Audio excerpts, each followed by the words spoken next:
অজস্র দুঃখের খবরের মাঝে অবশেষে এক সুখবর।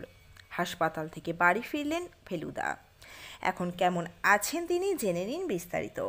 তো বন্ধুরা, অবশ্যই সম্পূর্ণ প্রতিবেদনটি দেখুন। চ্যানেলে নতুন থাকলে চ্যানেলটিকে সাবস্ক্রাইব করে পাশে রাখা নোটিফিকেশন আইকনটি অল করে রাখুন। আর আপনি কোন জেলা থেকে এই ভিডিওটি দেখছেন, আপনার জেলার নাম আমাদের কমেন্ট বক্সে কমেন্ট করে জানান, যাতে করে আমরা আপনাদের ধন্যবাদ জানাতে পারি। চলুন বিস্তারিত প্রতিবেদনে যাওয়া যাক। গত সপ্তাহে তার শারীরিক অবস্থার খবর ছড়িয়ে পড়তেই টলিপাড়ার একাংশের কপালে জড়ো হয় চিন্তার কালো মেঘ। অভিনেতা সব্যসাচী চক্রবর্তীর শারীরিক অসুস্থতার খবর ছড়িয়ে পড়তেই উদ্বেগ বেড়েছে টলিউডের তার ঘনিষ্ঠ মহলে। গত 19 মার্চ রাতে কলকাতার একটি বেসরকারি হাসপাতালে অভিনেতাকে বুকে ব্যথা নিয়ে ভর্তি করানো হয়। প্রাথমিক চিকিৎসায় অভিনেতার হার্টে ব্লকেজ ধরা পড়ে। ঠিক পরদিন তার শরীরে পেসমেকার বসে। হাসপাতাল সূত্রের খবর, 22 মার্চ অভিনেতা হাসপাতাল থেকে বাড়ি ফিরেছে।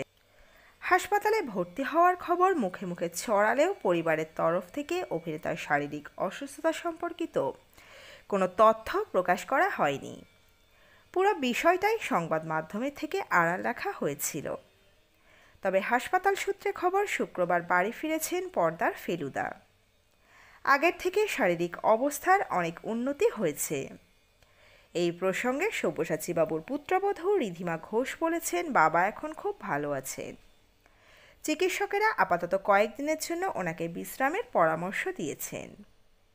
দিন কয়েক আগে সব্যসাচী বাবুর পুত্র গৌরব চক্রবর্তী ও রিধিমার সন্তান ধীরের অন্নপ্রাশনের অনুষ্ঠানে উপস্থিত ছিলেন তিনি। নিজে দাঁড়িয়ে সব কিছু তদারকি করেছিলেন। নাতির সঙ্গে সময় কাটাতে পছন্দ করেন সব্যসাচী। নাতির অন্নপ্রাশনের অনুষ্ঠানের পরই আচমকা অসুস্থ হয়ে পড়েন অভিনেতা। তবে রঙের উৎসবের আগেই হাসপাতাল থেকে বাড়ি ফিরেছেন অভিনেতা। দোলের আগেই তিনি বাড়িতে ফিরে আসায় খুশির আবহাওয়া চক্রবর্তী পরিবারে। পরিবার সূত্রে খবর, সম্পূর্ণ সুস্থ হয়ে শুভজিৎ মিত্র পরিচালিত দেবী চৌধুরানী ছবির শুটিং শুরু করবেন অভিনেতা সব্যসাচী চক্রবর্তী। তো বন্ধুরা, এই আপডেটে ছিল এতটুকুই। দ্রুত ফিরে আসছি নতুন করে আপডেট নিয়ে।